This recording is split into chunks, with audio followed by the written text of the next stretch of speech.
Good morning everyone, I am Avinash. आज जो है हम लोग पुराने अपने जो लेक्चर था उसके पार्ट सेकंड के लिए जो है हम लोग आए हुए हैं। चलिए आज हम लोग जो है उसका पार्ट देखते हैं। ठीक है, पार्ट सेकंड में जो है हम लोग फर्स्ट में खत्म करे थे तो म्यूनिसिपालिटीज उसके 8 टाइप्स पढ़े थे। आज उसको जो हम लोग बारी बारी से करके इसको आज पार्ट खत्म करते हैं। ये चैप्टर हम लोग आज फिनिश हो जाएगा। ठीक है, तो लेट्स बिगिन। चलिए स्टार्ट करते हैं। आज जो हम लोग का म्युनिसिपल कॉर्पोरेशन है, तो म्युनिसिपल कॉर्पोरेशन जो है created for the administration of, ठीक है, बिग सिटीज, बड़े बड़े शहरों के लिए है। जैसे क्या है, दिल्ली हो गया, मुंबई हो गया, कोलकाता हो गया, हैदराबाद हो गया, बेंगलोर हो गया, ठीक है, एंड अदर्स। ठीक है, दैट मीन्स क्या है कि यह महानगरों के लिए जो है इस चीज को हम लोग बनाए हैं। ठीक है, इनका एडमिनिस्ट्रेशन करने के लिए है। इसके जो है 3 अथॉरिटीज है। ठीक है, municipal corporation has the 3 authorities. Name क्या क्या उनका, the council, the standing committees and the commissioner. ठीक है, तो इसके 3 अथॉरिटीज है। First one is which the council, second is the standing committee and the third one is the commissioner. The council is headed by the mayor और महापौर। ठीक है, mayor को ही हम लोग क्या बोलते हैं, महापौर बोलते हैं हिंदी में। ठीक है, द म्युनिसिपल कमिश्नर जनरली क्या रहते हैं, वो member of IAS, Indian administrative services, जो यूपीएससी एग्जाम के तहत होता है, उनके जो है ये मेंबर होते हैं। कौन, तो म्युनिसिपल कमिश्नर जो होते हैं वही रेस्पॉन्सिबल होते हैं, responsible for the implementation of the decision taken by the council and it's standing committee. तो जो काउंसिल है, जो स्टैंडिंग कमिटी है, उसके द्वारा जो भी डिसीजन लिया जाता है उसको इम्प्लीमेंटेशन करने के लिए जो फाइनल जो व्यक्ति होते हैं वो म्युनिसिपल कमिश्नर होते हैं। और वो क्या होते हैं, एक जो है IAS एग्जाम पास करे हुए व्यक्ति होते हैं, जो यूपीएससी एग्जाम पास करके जो है इंडियन एडमिनिस्ट्रेटिव सर्विस के जो है वो क्या होते हैं, मेंबर होते हैं। फिर आते हैं हम लोग का सेकंड, हम लोग का क्या है, सेकंड आ जाता है हम लोग का म्युनिसिपालिटीज। ठीक है, म्युनिसिपालिटीज को क्या है कि municipalities are established for the administration of the town and the smaller cities. ठीक है, जो टाउन है और स्मॉलर सिटीज है उनके एडमिनिस्ट्रेशन के लिए हम लोग म्युनिसिपालिटीज को, ठीक है, ये एस्टैब्लिश करते हैं। ठीक है, they are also known by the, इनका बहुत सारा नाम है। ठीक है, various names like the municipal council. ठीक है, उसके बाद क्या है, municipal committee, municipal board, city municipalities and others. ठीक है, तो इसी को जो हम लोग वेरियस नाम से जानते हैं। कौन कौन से नाम से जानते हैं, म्युनिसिपल कॉर्पोरेशन हो गया, ठीक है, म्युनिसिपल कमिटी हो गया, म्युनिसिपल बोर्ड हो गया, सिटी म्युनिसिपालिटीज हो गया और अदर्स। ठीक है, इनको बहुत सारे नामों से जाना था, चीज सेम है, बस अलग अलग नामों से इनको पुकारा जा रहा है। उसके बाद क्या है कि इसके पास भी जो कितने अथॉरिटीज है, तो 3 अथॉरिटीज है। कौन कौन है, the council same, the standing committees, और थर्ड जो है इसका क्या है, द चीफ एग्जीक्यूटिव ऑफिसर। ठीक है, वहां पे हम लोगों ने क्या देखा था, इससे पहले वाले में हम लोग म्युनिसिपल कॉर्पोरेशन में क्या देखे थे कि वो कमिश्नर होते हैं, म्युनिसिपल कमिश्नर होते हैं। ठीक है, और यहां पे हम लोग क्या देख रहे हैं कि यहां क्या है, तो यहां पे है चीफ एग्जीक्यूटिव ऑफिसर है।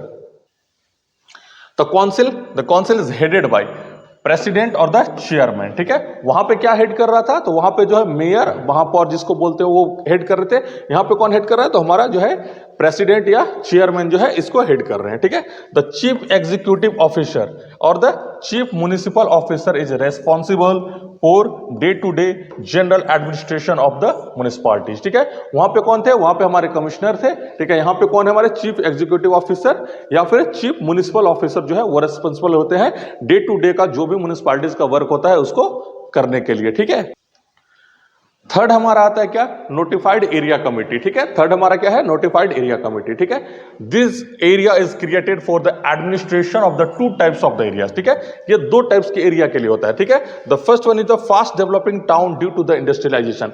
कोई एक क्षेत्र है जहां पे सरकार अचानक से जो है इंडस्ट्रीज लेके आ जाती है और इंडस्ट्रीज जो है काफी तेजी से जो है वहां पे फलने फूलने लगता है, तो उस एरिया को क्या होता है कि बहुत इंपॉर्टेंट हो जाता है उसका जो हम लोग को जो है एडमिनिस्ट्रेशन करने के लिए। क्यों, क्योंकि वहां पे गंदगी, ज्यादा लोगों का आवागमन होने लगता है, तो रोड, बिजली, सड़क, सारी चीजों की जरूरत पड़ती है। ठीक है, तो उसके लिए जो है a developing town due to the industrialization पहला है।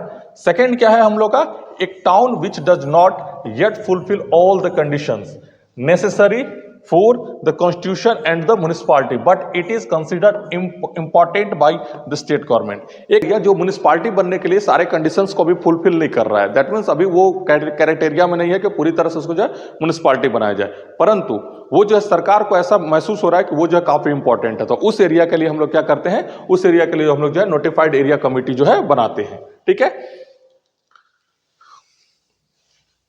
फिर देखते हैं it is established by the notification in the government gazette, ठीक है, जो भारत सरकार की या फिर जो स्टेट गवर्नमेंट की जो गजेट पास होती हैं उसमें जो नोटिफिकेशन जो है इसको एस्टेब्लिश हम लोग करते हैं, ठीक है।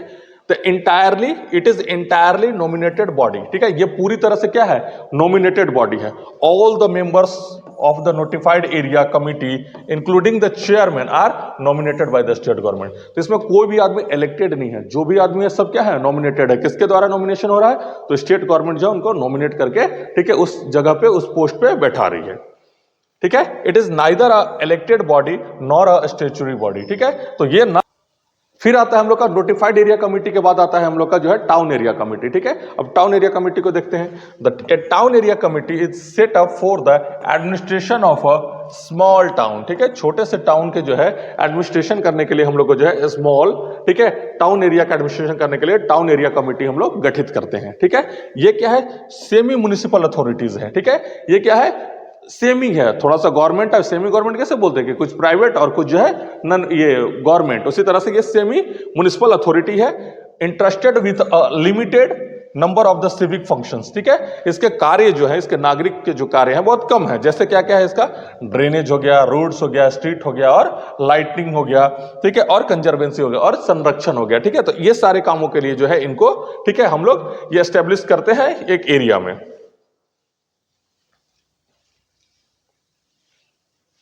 आगे देखते हैं, it is created by a separate act of state legislature, ठीक है।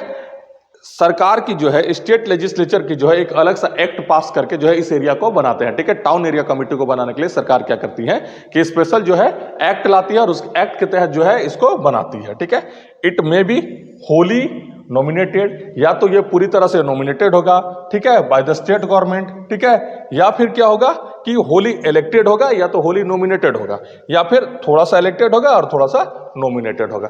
जबकि इससे पहले वाले में हम लोगों ने क्या देखा कि या तो पूरी तरह से इलेक्टेड है या तो पूरी तरह से क्या है, नॉमिनेटेड है। लेकिन यहां पे क्या है, अब आ जाता है हम लोग का इंपॉर्टेंट क्या है, कैंटोनमेंट बोर्ड, ठीक है। अब कैंटोनमेंट बोर्ड को देखते हैं। A cantonment board is established for the municipal administration for the civilian population in the cantonment area, ठीक है। तो कैंटोनमेंट एरिया में रहने वाले असैनिक लोग जो होते हैं उनके जो है एडमिनिस्ट्रेशन करने के लिए जो है, उनका जो है म्युनिसिपल एडमिनिस्ट्रेशन करने के लिए जो है हम लोग कैंटोनमेंट बोर्ड का, ठीक है, ये एस्टेब्लिश करते हैं, ठीक है। It is set up under the provision of the cantonments act of the 2006, ठीक है। 2006 का जो कैंटोनमेंट एक्ट है उसके तहत जो है इसको बनाया जाता है, उसके प्रोविजन के तहत जो है इसको सेटअप किया जाता है। और ये वर्क करता है किसके अंदर में, ये वर्क करता है डिफेंस मिनिस्ट्री के अंदर में, सेंट्रल गवर्नमेंट के अंदर। दिस इज वेरी इंपॉर्टेंट, ठीक है, इस चीज को थोड़ा ध्यान रखेंगे, पूछ देता है कभी कभी। देयर आर करेंटली कितने हैं, तो 62 कैंटोनमेंट बोर्ड्स हैं, ठीक है। ये काफी दिनों से इतना ही, अभी इसमें कोई भी इजाफा नहीं हुआ है, ठीक है। तो अभी करेंटली हमारे पास कितने हैं, तो 62 जो है कैंटोनमेंट बोर्ड्स हैं देश में। आगे देखते हैं इसमें क्या, तो cantonment boards consist of a partially elected and the partially nominated member, ठीक है। ये थोड़ा सा क्या है, इलेक्टेड है और थोड़ा सा क्या है, नॉमिनेटेड बॉडी होता है। कुछ जो होता है इसमें लोग नॉमिनेट होता है, कुछ जो है कैंटोनमेंट जो ऑफिसर्स होते हैं, जो हमारे पैरामिलिट्री फोर्सेस के या फिर जो कह सकते हैं कि फोर्स के जो सैनिक बल के जो लोग होते हैं वो लोग होते हैं। जो एक्स ऑफिसियो जो वहां के पोस्ट पे आते हैं वही जो रहते हैं, जब तक वो रिटायर नहीं करते तब तक वो इसके मेंबर रहते हैं। तो आधा चुने हुए रहते हैं और आधा जो है हमारे इलेक्टेड रहते हैं, ठीक है। उसके बाद क्या है, the executive officer of the cantonment board is appointed by the president of India, ठीक है। तो इसका जो कार्यपालिका ऑफिसर होता है, जो ठीक है, जो अधिकारी हुए, कार्यपालिका अधिकारी हुए, वो जो है किनके द्वारा जो है उनको अपॉइंट किया जाता है, तो प्रेसिडेंट ऑफ इंडिया, ठीक है। भारत के राष्ट्रपति के द्वारा जो है उनको नियुक्त किया जाता है, ठीक है। तो आज इतना ही था, ठीक है। फिर हम लोग कल मिलेंगे नेक्स्ट वीडियो में। इसके बाद जो हम लोग एक का जो है इसी चैप्टर का एक छोटा सा वीडियो कर लेंगे, जिससे जितना भी हम लोग पढ़े वो सारा हम लोग का क्लियर हो जाएगा।